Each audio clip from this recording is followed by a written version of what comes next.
Hey guys, let's get started with our next lesson video lesson rather. Today we're talking about the Pythagorean Theorem. Well, what does the Pythagorean Theorem state? Mr. Pythagoras had a wonderful name, and maybe I won't mess it up anymore. But it says in a right triangle, the sides that form the right angles are called legs. The side opposite the right angle is called the hypotenuse. Now, we know that in order for us to have a right triangle, we must have to have a right angle.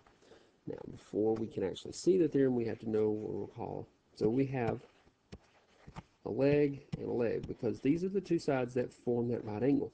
And if we go straight across from that right angle, because it said the side opposite the right angle, the side opposite the right angle is called the what? Hypotenuse. So therefore, this is our hypotenuse. Now, why do we have to know those? Well, in order to know those different parts, we have to know those different parts in order to be able to use the actual theorem. Now, the Pythagorean theorem states in a right triangle. So this is the only place the Pythagorean theorem will work, is when we have a what? A right triangle. So let's give ourselves a right triangle. There we have it. Well, in a right triangle, the square of the length of the hypotenuse. So whatever the length of the hypotenuse is, if I square it, it is equal to the sum meaning addition, of the squares of the lengths of the legs. So if we know the length of our hypotenuse and we square it, then if we know the lengths of our two legs, we square them and then we add them together, they will equal each other. So the square of the hypotenuse is equal to the sum of the squares of the legs.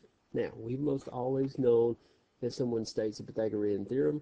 Here's what we know. A squared plus B squared is equal to C squared. Well, I know it looks different, but we need to get in the habit of looking at it in this form. C coming first.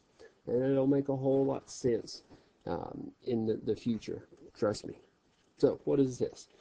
If this is my C, whatever the length of it is, and we have A here, or this could be B, it doesn't matter.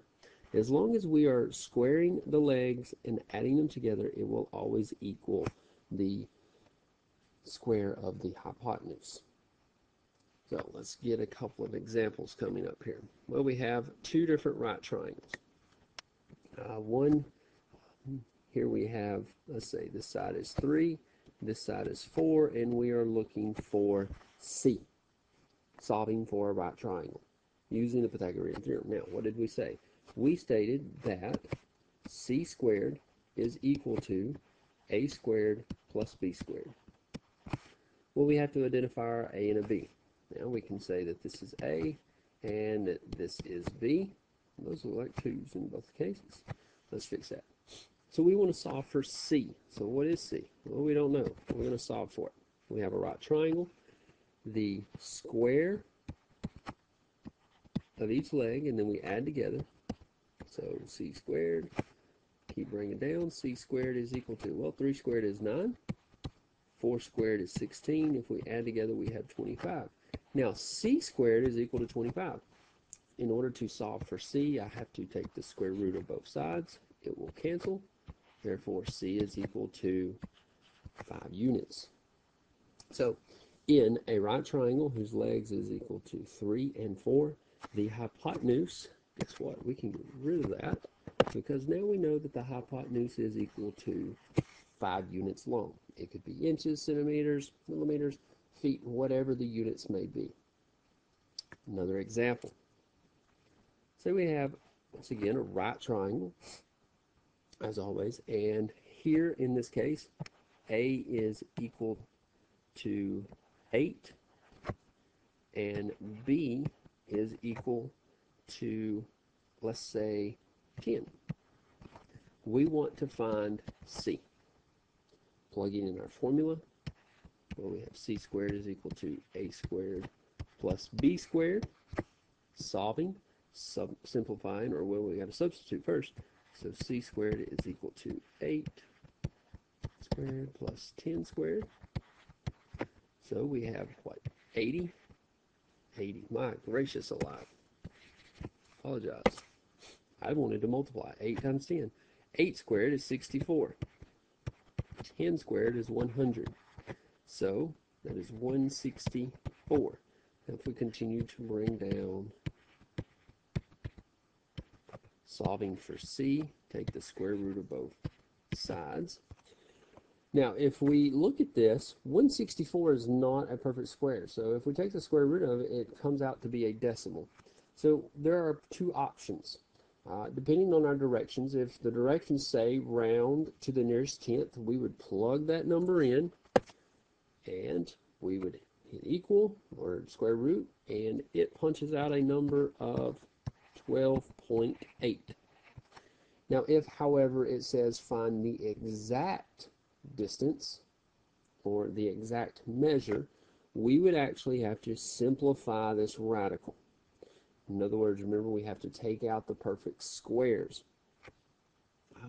So if we're looking at the simplification of the square root of 164, this one would not be pretty. So if we're looking at that, let's say, coming up here, 164, well, what? 4 goes into it. 4 is a perfect square, right? 4 goes into it 41 times. And so that gives us 2 radical 41. And that would be as far as we could take it. So depending on our directions, if it says exact or simplest radical form, we'd have 2 radical 41. If it says round, 12.8. Either way works, depending on the directions that we are given in each case. Now, let's get rid of all of this, and let's look at a couple of more examples.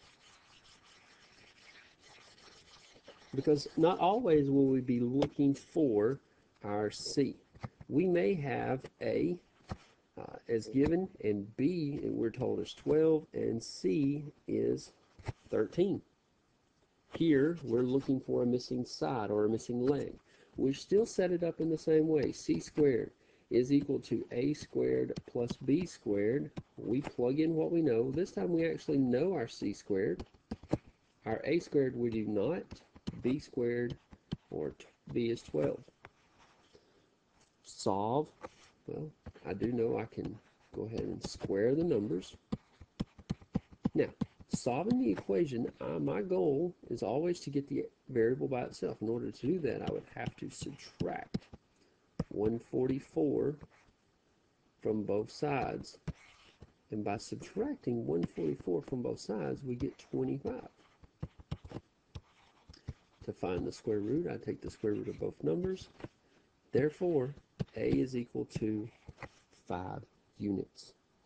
We may have a number, let's say that we have 6, and this is 10, and we are looking for B. Same situation. C squared is equal to A squared plus B squared.